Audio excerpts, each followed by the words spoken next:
Chapter 14, Assets and Demographics. As we learned in previous sections, our nation has historic, never-before-seen levels of debt and an historic failure to save. Now, some would say it's not reasonable to look only at debt and savings. One also has to consider assets. After all, does it really matter if you have no savings and $1 million of debt if you have assets worth $10 million? Well, that's a great point. So we're going to take a look at assets here. All right, so what's an asset? One definition is items of ownership convertible into cash, total resources of a person or business as cash, notes and accounts receivable, securities, inventories, goodwill, fixtures, machinery, or real estate. So, an asset is something of value that can be converted to cash or provides access to or enhances a flow of cash. If we said simply that assets are deposits, real estate, stocks or bonds, and the stuff we own, we'd pretty much cover the vast majority of what we consider to be our assets.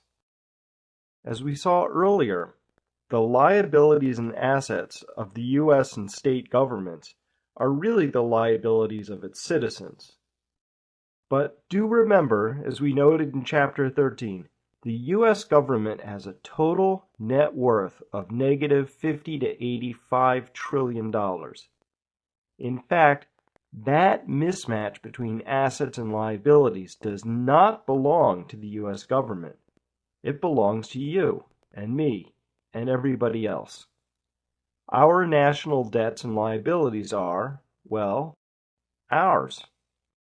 On the private side, the assets of companies belong entirely to the bondholders and shareholders of that company, not the company itself.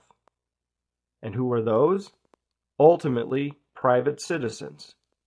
Since we can pool citizens into households, we could examine household assets, deduct some relevant liabilities, and get a decent view of where things stand.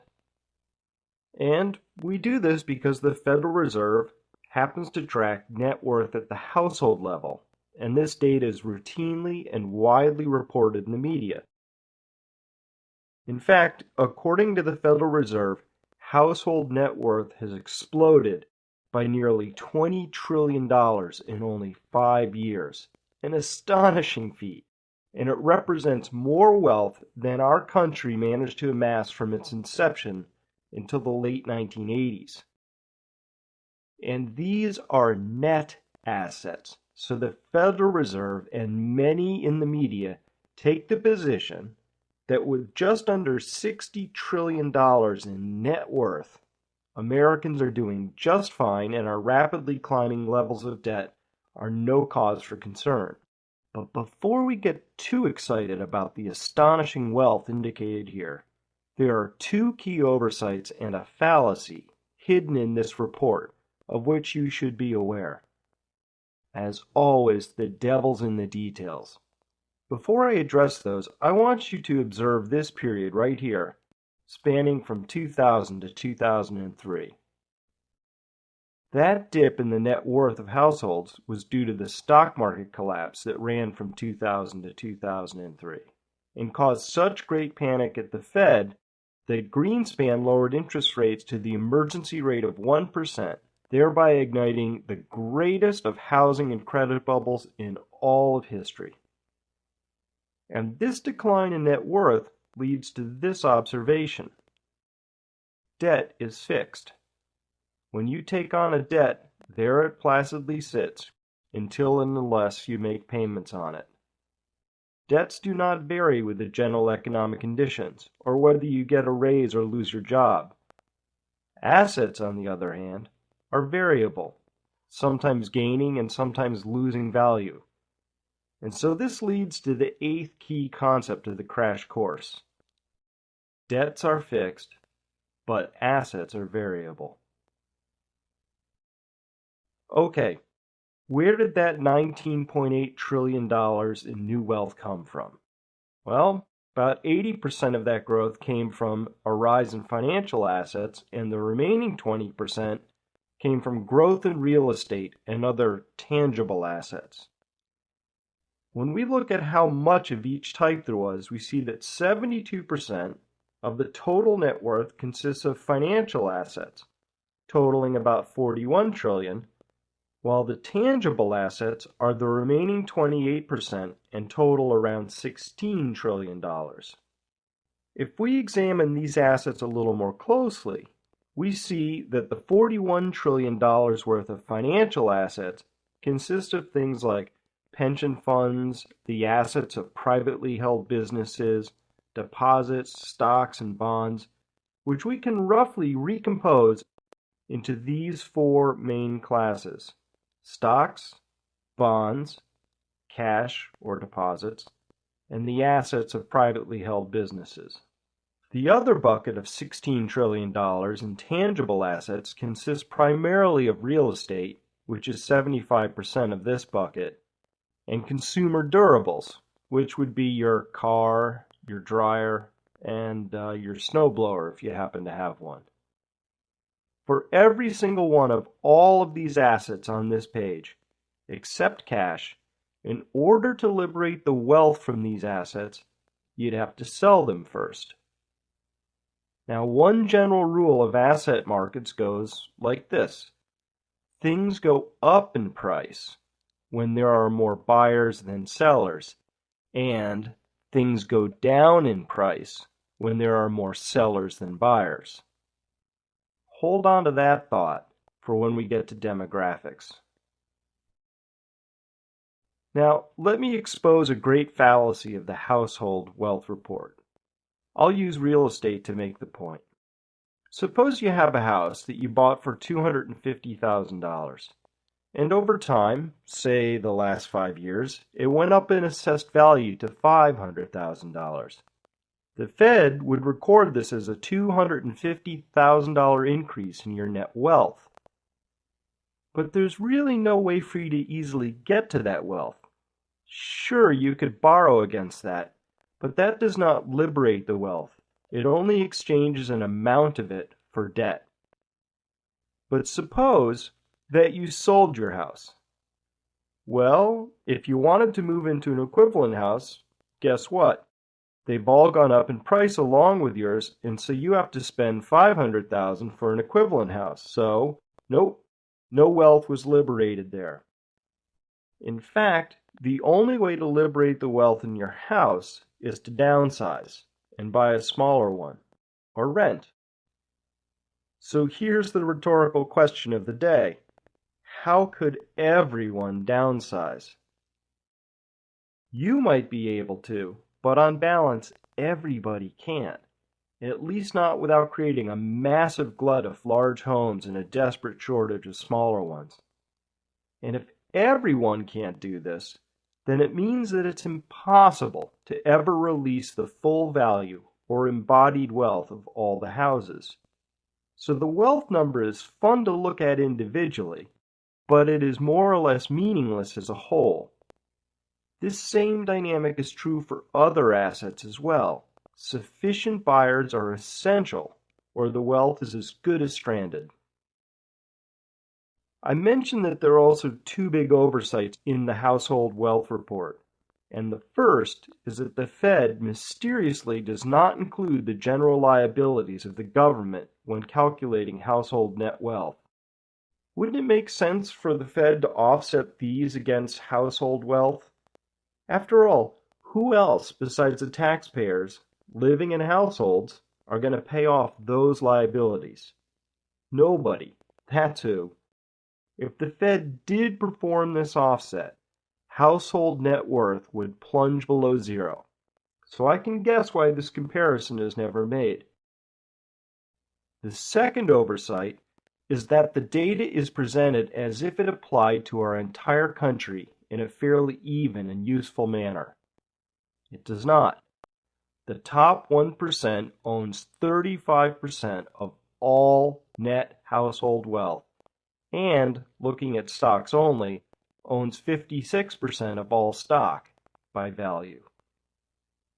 If you can't see it, I apologize. The top 1% is represented by a very thin red smear at the top of that column there. It's great that our stock market keeps powering higher, but for every $1 trillion it goes up, 560 billion of that goes to only 1 out of 100 households. The top 20%, which includes the top 1%, owns 85% of all household net wealth and 80% of all stocks by value. This means that the bottom 80% of the citizens of this country, represented in yellow, holds only 15% of the total wealth of this country. Remember, an imbalance between rich and poor is the oldest and most fatal ailment of all republics. More immediately, this tells us that our credit crisis is going to be worse than advertised. Just as was true of the wealth gap in the late 1920s, before the onset of the Great Depression, the severity of the crisis will not depend on average wealth, but on the distribution of the wealth. If a large swath of the population lacks the means to weather the storm, then that storm will be longer and harsher than otherwise would be the case. So what does it mean that 80% of our population possesses a meager 15% of the total wealth?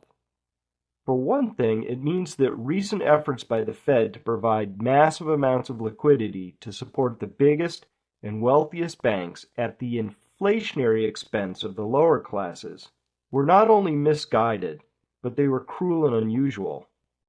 This leads to an easy prediction to make. The wealth gap in the United States will hamper our recovery and deepen the downturn. In order to really understand why I have been harping on this notion of assets being variable and their value being dependent on the ratio of buyers to sellers, we'll need to take a quick trip into demographics.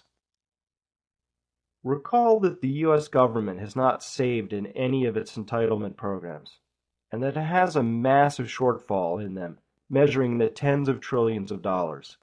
That situation comes about because the entitlement programs are really wealth transfer programs, not savings accounts, and so they depend on a significant surplus of current workers to retirees. The shortfalls in these programs are being exacerbated by a troubling trend. In 1950, there were 7 workers per retiree, and the system was balanced. By 2005, that ratio had dropped to only 5-1, and the system was already exhibiting signs of distress. By 2030, that ratio will have plummeted to a thoroughly unworkable value of less than 3-1.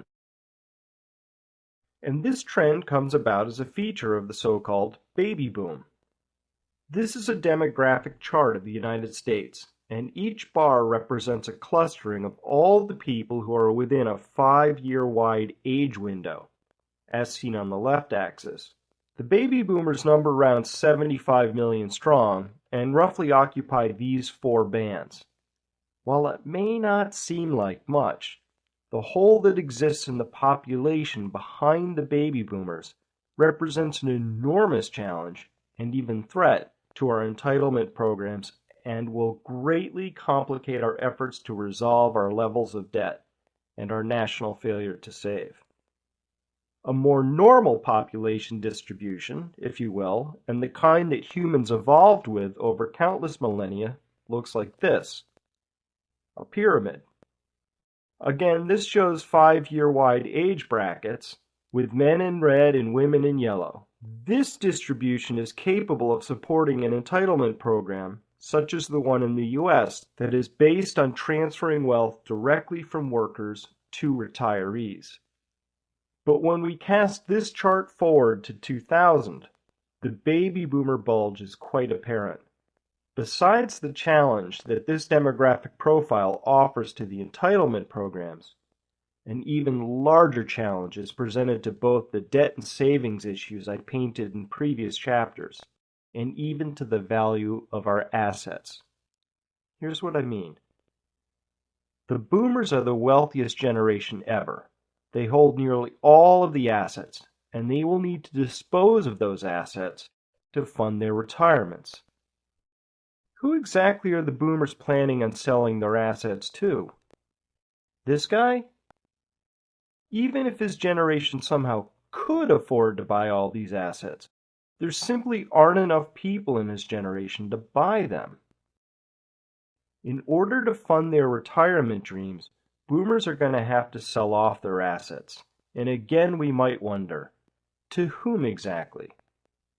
And lastly, if the massive accumulation of debt over the past 23 years was predicated on the assumption that the future will be much larger than the present, we might also question how exactly that will come to pass if boomers are retiring en masse and there are fewer behind them to take their place.